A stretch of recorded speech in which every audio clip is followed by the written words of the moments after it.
Hello everyone, this is Robert Landau, and I would like to welcome you back to another episode of the 5-Minute Life Changer podcast. The topic for this episode is, don't think you're good enough?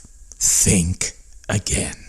I want to kick things off with a story for you from my past. Yep, we're going to go all the way back to Fox Meadow Elementary School in Westchester, New York, where I was raised. And I thought nothing of myself. I don't even want to say I didn't think much of myself. It was worse than that. I thought nothing of myself. And that could be because I was teased and bullied heavily, not only all through elementary school, but all through junior high school, but thankfully not through high school. But those earlier years were very damaging to my psyche, to my heart, because I let other people literally take the wind out of my sails. So here's what I want to share with you concerning those years. As a matter of fact, it was in 5th grade, to be specific. Fox Meadow Elementary School had probably one of the best music teachers, not only in the state of New York, not only in the Northeast, but probably in the United States. Carmine Ravosa was his name. And this guy was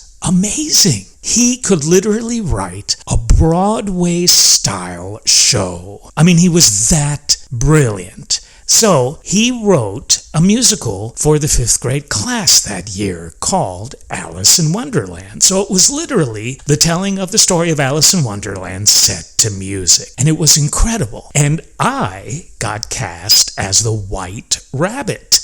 I had a solo in this. I'm not going to sing it for you.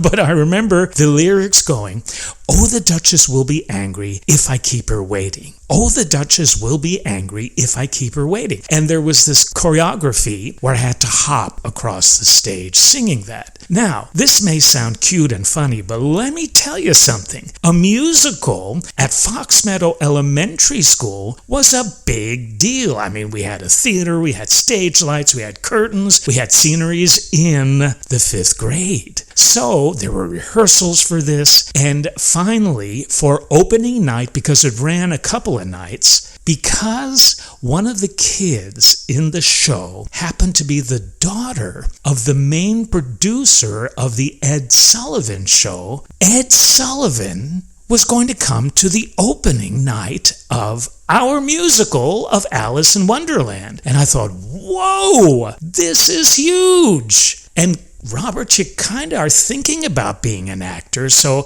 wow. So, the final dress rehearsal, I'm singing my number. And just as I get into it, I look across the stage, and there's another White Rabbit. Jonathan Spector was dressed in the exact same costume that I was wearing as the White Rabbit. And he started to sing my song. And so Mr. Ravosa, who was in the pit, noticed that I was just a little confused and ultimately upset, and he stopped everything. And he goes, "Robert, what's going on?" And I said, "Mr. Ravosa, I thought there was only one White Rabbit." And he said, "Oh gosh, I'm so sorry, I forgot to tell you. At the last minute, I decided to make this number a duet and have 2 White Rabbits. Isn't that neat? So Jonathan Spector and you will alternate singing back and forth this number."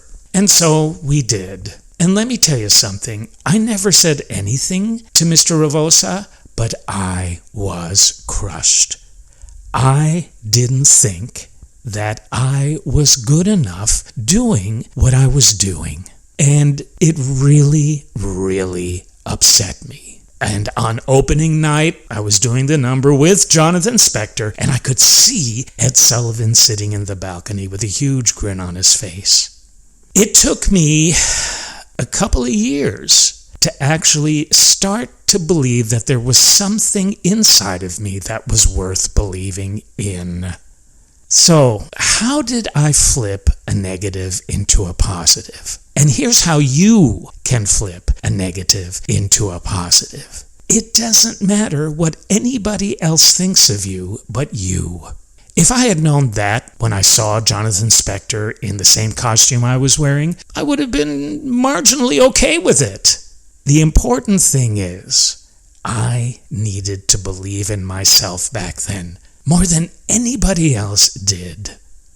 Because if I don't believe in myself, how can anybody else believe in me? I mean, I'm going to give off the vibe of not caring about myself, not trusting myself, not loving myself, not being my own best friend. You can add to the list. It all begins with you. And let me tell you something. You are good enough. No matter what anybody else may tell you, no matter what anybody else may think about you, it's what you think of yourself that matters. Start to build belief in yourself, and it's really not that hard to do. Go back and look at some of your past accomplishments, your present accomplishments. Those have been pretty cool, and you can't tell me you don't have any. You are more than worth it. You are incredible. You are meant to be here, but let it start with you. So what did I do to turn things around? I became an actor. Later in years, I enrolled myself in the most controversial avant-garde acting school in New York City, the Working Theater. And boy, they put you through some incredible training with your voice, with improv, with all kinds of things that really took you out of your shell. And you had to have confidence in yourself to be able to go that far. And I did, because I got out of my own way. So that's what I want to say to you. If you don't have self-confidence, if you don't have self-esteem, get out of your own way. Those are just thoughts. You are so much more than those habitual negative thoughts. It's just chatter. It's not you. You are good enough. You have so much goodness, talent, heart. The list goes on and on for you to believe yourself in and with. How about starting now and don't stop? This has been Robert Landau with the 5-Minute Life Changer Podcast. Thank you so much for tuning in. Believe in yourself. And I'll see you the next episode.